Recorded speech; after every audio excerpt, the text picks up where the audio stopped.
नमस्कार, मैं श्यामगिरी। आज के कार्यक्रम में आप सभी दर्शकों का स्वागत है। मोदी और अमित शाह ने कभी सोचा भी नहीं था राहुल गांधी और सोनिया गांधी मिलकर भाजपा और आरएसएस दोनों का यह हाल कर देंगे। एक ऐसे चक्रव्यूह में आरएसएस भी और भाजपा भी फंस गई है, जिसके कारण भी नरेंद्र मोदी की राजनीति है। अब इसे ध्यान में समझिए। भाजपा जब से मोदी के हाथ में आई है भाजपा, तब से मोदी अपने गुणगान और अपने चेहरे को चमकाने में इतने मगरूर हो गए कि कभी विष्णु के अवतार, तो कभी महामानव, तो कभी कल्कि के अवतार, तो कभी शंकराचार्य, तो कभी सन्यासी, तो कभी विश्व गुरु, तो कभी डंका बजाने वाला, अलग अलग नाम के सपने देखने लगे। यहां तक देखने लगे कि वह ऊपर से टपके हैं, पेट से नहीं निकले हैं। यही चीजें नरेंद्र मोदी की यही गलती आज चेहरे को धूमिल करती है।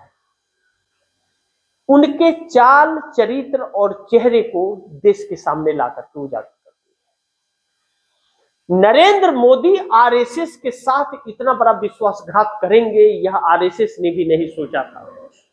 आरएसएस को एक ऐसे मोड़ पर ला करके नरेंद्र मोदी ने खड़ा कर दिया है कि आरएसएस फैसला करने को मजबूर हो गया है कि सत्ता चाहिए, भाजपा चाहिए, भाजपा को बचाएं, सत्ता को बचाएं, या आरएसएस अपने संगठन को बचाएं।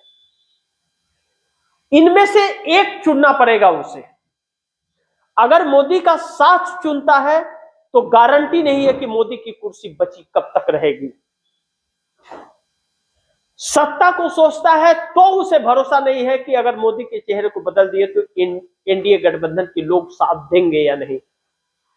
और इन दोनों के बचाने के चक्कर में अगर पड़ता है तो आरएसएस संगठन खत्म हो जाएगा। इस बात की बार बार धमकी राहुल गांधी दे रहे हैं।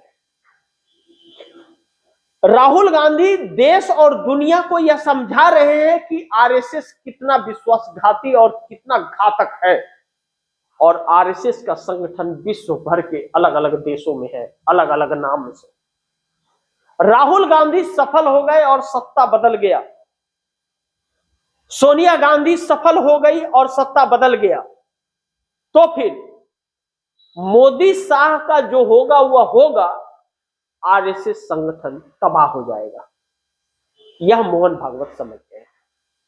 इसलिए मोहन भागवत आरएसएस के संगठन को चुन रहे हैं और मोदी और शाह से रास्ता किनारा कर रहे हैं, यानी कि सारे रिश्ते नाते तोड़ रहे हैं। मोहन भागवत ने इसीलिए पश्चिम बंगाल के अंदर आरएसएस के एक कार्यक्रम में बयान दे दिया कि भारतीय जनता पार्टी से हमारा कोई लेना देना नहीं है। भाजपा के अंदर आरएसएस का कोई भी शख्स उसके साथ नहीं है, उसके बारे में बात न करें। यानी कि आरएसएस भारतीय जनता पार्टी को बलिदान चढ़ा दिया, कर दिया और छोड़ दिया मोदी के हवाले, क्योंकि मोदी ने उस पर पूरी तरह से कब्जा कर लिया है। इसके पहले आरएसएस की चलती थी भाजपा में, अब नहीं चल रही है। यानी कि आरएसएस को खत्म करने की व्यवस्था नरेंद्र मोदी ने बना दी। जब तक मोदी है तब तक तो ठीक है, और जिस दिन मोदी हटे और सत्ता परिवर्तन हुआ, आरएसएस समाप्त हो जाएगा। और आरएसएस यह नहीं चाहता, इसीलिए आरएसएस बलिदान दे रहा है। सोनिया गांधी और राहुल गांधी लगातार अपने कार्यों में लगे हुए हैं और वह समीकरण बनाने में लगे हैं।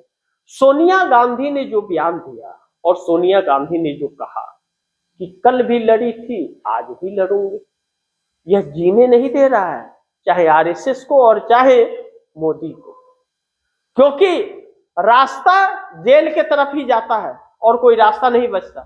कुर्सी जरूरी है, लेकिन दुर्भाग्य यह है कि वह मात्र 240 सीटों पर है और उन 240 सांसदों का भी सपोर्ट मोदी के साथ नहीं है। सिर्फ और सिर्फ वह सभी लोग मौके की तलाश में हैं। जिस दिन मौका मिला, एक बहुत बड़ा तबका भारतीय जनता पार्टी के सांसदों का नरेंद्र मोदी को देगा जोर का झटका, जो बर्दाश्त नहीं कर पाएंगे यह लोग। ऐसी परिस्थिति में भाजपा और आरएसएस दोनों ही राहुल और सोनिया से खौफ में है। राहुल गांधी और सोनिया गांधी ने यह हाल भाजपा और आरएसएस का कर दिया कि इन लोगों की अक्ल घास चरने चली गई, समझ ही नहीं रहा और आपस में टकराव शुरू हो गया। 2024 लोकसभा चुनाव के अंदर भाजपा, भारतीय जनता पार्टी के राष्ट्रीय अध्यक्ष ने प्रेस कॉन्फ्रेंस करके कहा कि आरएसएस की जरूरत नहीं है, और अब आरएसएस 2025 के आखिरी में आरएसएस कह रहा है कि हमें भाजपा की जरूरत नहीं है। वह खुद कह रहा है कि हमें भाजपा के साथ नहीं जाना है, हमारा भाजपा से कोई लेना देना नहीं है, भाजपा के चश्मे से हमें कोई ना देखे, हमारा कोई रोल नहीं है। यानी कि पूरी तरह से आरएसएस भाजपा से दूरी बना लिया, यानी कि नरेंद्र मोदी से दूरी बना लिया। यानी कि इस समय कमजोर राह पर नरेंद्र मोदी और अमित शाह खड़े हैं। सिर्फ गिदर भभकी बची है, जो राहुल गांधी कहते हैं ना कि कुछ भी नहीं है इन लोगों में, हवा हवाई है, फूंक दो तो उड़ जाएंगे, वही हाल है इन लोगों का। देखना यह महत्वपूर्ण होगा कि कब तक यह लोग झेल पाते हैं। लेकिन उल्टी गिनती शुरू हो गई है, इस बात से इनकार नहीं किया जा सकता। बड़ी महत्वपूर्ण यह है कि नितिन गडकरी, मुरली मनोहर जोशी जैसे लोग भी नरेंद्र मोदी के पीछे पड़े हैं, और दुर्भाग्य यह है कि नरेंद्र मोदी, नितिन गडकरी, राजनाथ सिंह जैसे लोगों को पार्टी से निकालने के रास्ते तलाश रहे हैं। लेकिन कहते हैं ना कि वक्त बहुत बलवान होता है।